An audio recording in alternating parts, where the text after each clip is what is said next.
A conversa de hoje é bem diferente daquilo que vocês estão acostumados, mas sempre levando informação. Esse é o objetivo, é levar informação até você. Nesse vídeo eu não vou caracterizar o uso de fungicida, de herbicida, de inseticida, de cultivares, não vou falar dessa parte mais técnica, mas vou trazer para vocês algumas características de quem produz soja no país. Quem produz soja no país? Exatamente isso, assim, ó, um resumo de uma forma simplória. Vou trazer informações para vocês de quem tem bloco, de quem produz, de quem colhe soja, de quem armazena soja, de quem deposita soja. E eu vou trazer baseado um pouco nisso daqui e um pouco na minha visão sobre o mercado, porque eu não vou somente trazer informação no sentido de que quem são essas pessoas que estão produzindo soja, mas uma informação de qual a minha visão do mercado perante a essa estatística que eu vou apresentar para vocês.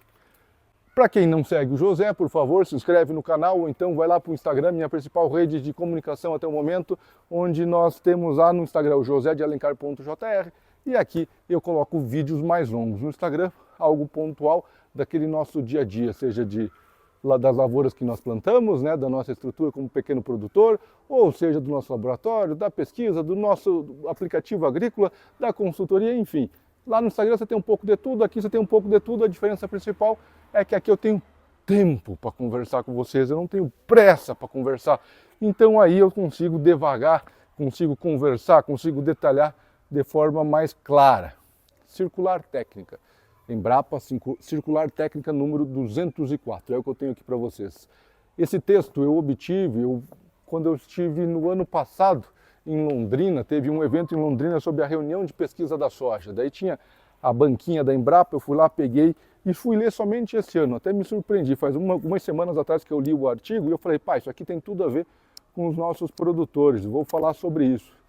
Nessa circular técnica, eles trazem aqui quais são os principais características dos principais estabelecimentos agropecuários produtores de soja. De forma resumida, é quem tem bloco, quem é que está produzindo soja, quem tem bloco no país. Vamos falar assim, uma forma bem simplória, é isso que traz de informação. E aqui, primeiro dado, 236 mil produtores de soja no país.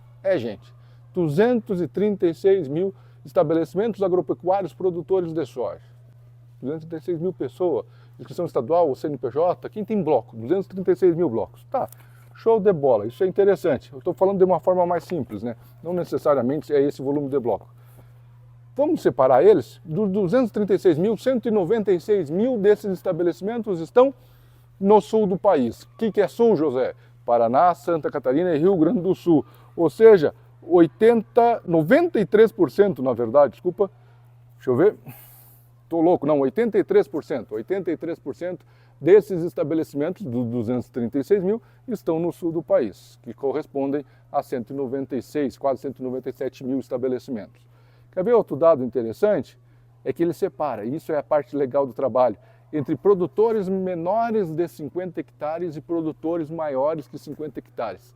Ou seja, vamos ser bem sinceros, o cara que planta menos de 50 hectares de soja é pequeno produtor. Falando de soja, é pequeno produtor indiscutivelmente. E aí tem algumas características que a gente consegue discutir cada estado. E se tu concorda com esses dados ou não concorda, eu vou começar a falar deles agora. Você vai escrevendo aqui embaixo. Não perca a oportunidade de trocar informação. Quero saber a tua visão em relação a essas informações que eu vou passar para vocês. Olha só, por exemplo, se eu for estratificar no sul do país, nós temos que 81% dos produtores de soja, não sou o que estou dizendo, é a Embrapa, tá? Da estatística deles, 81% de quem produz soja no sul do país produz em área menor que 50 hectares. É pouco, né? Pensando em área, é pouco, pensando em número de pessoas, é gigantesco, 81%.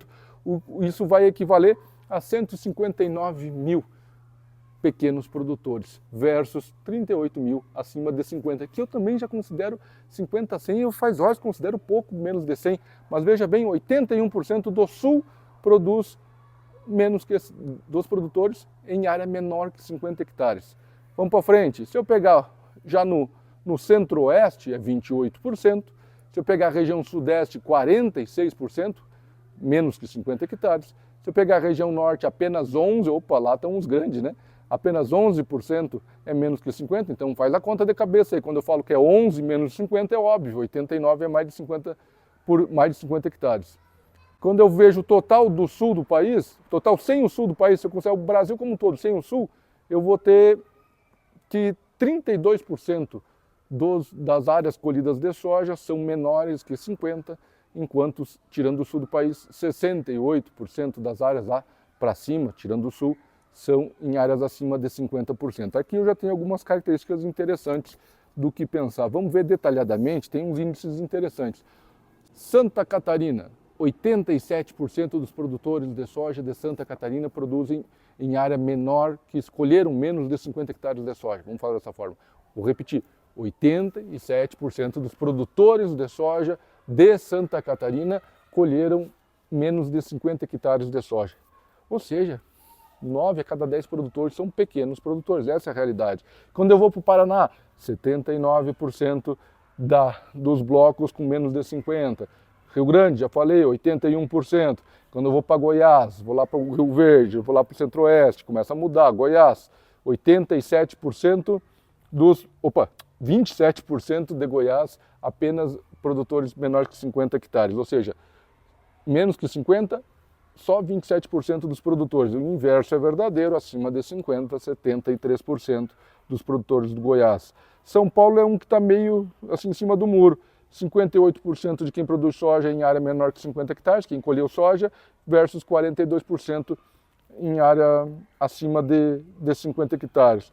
O MS também, esse para mim foi de certa forma uma surpresa, o MS está meio em cima do muro, porque só o MS são 8 milhões de toneladas, uma área de 2,4 milhões de hectares, área colhida no MS, certo?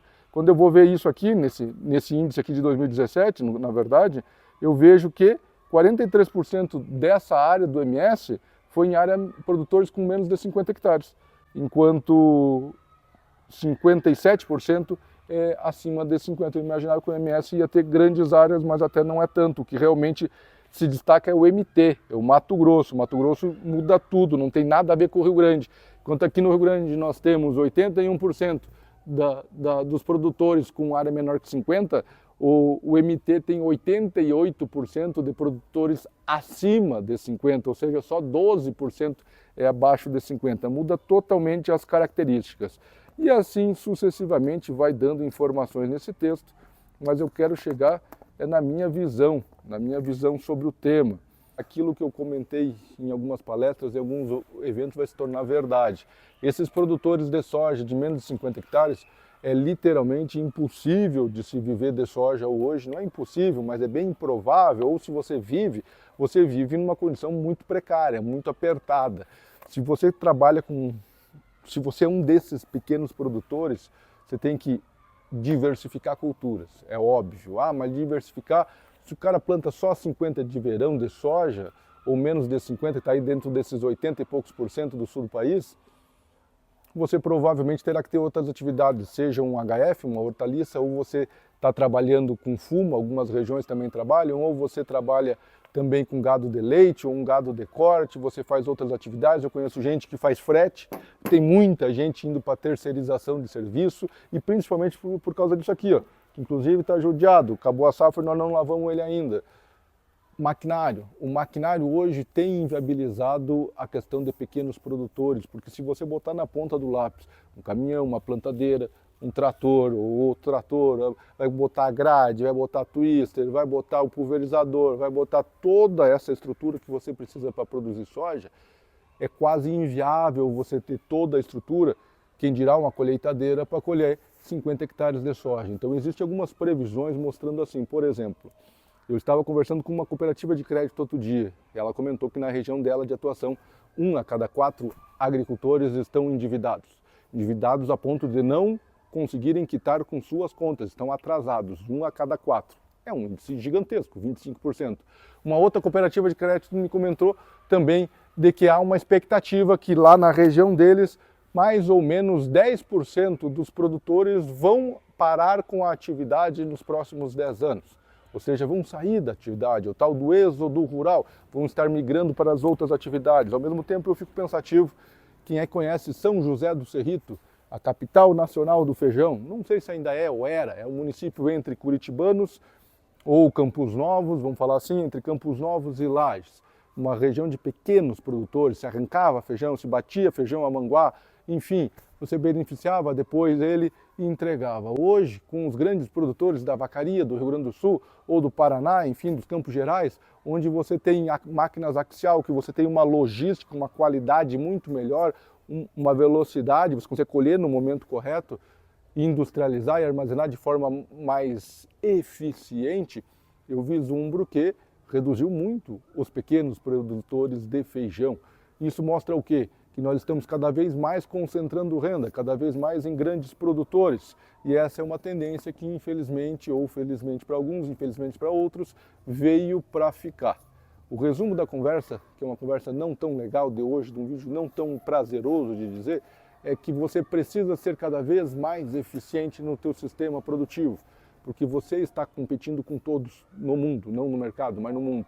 Então, se você vai produzir soja e a tua soja tem o mesmo preço lá na ponta de um cara de 1.000 hectares, de um cara de 10.000 hectares, de um cara de 5.000 hectares, quem for mais eficiente tem melhor margem. É isso que nós temos percebido e é por isso que a área tem cada vez ficado maior em relação aos produtores, por causa de maquinário, por causa de escala, por causa de tecnologias, que quanto maior a tecnologia, mais difícil é de chegar, ou seja, chegar no sentido financeiro.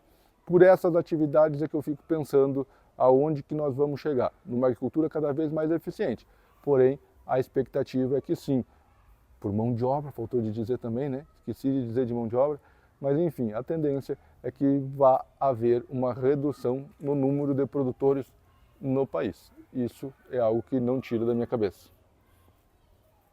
Minha cadela está aí, ó, inclusive balançou a câmera aí para vocês. Gente, espero que tenham gostado, um vídeo um pouco diferente, voltamos no próximo, já sabe. Para mais assuntos, me escreve no WhatsApp, escreve aqui, entra no Instagram, manda mensagem, tem um e-mail, enfim, você acha aí no perfil como nos encontrar. Um abraço.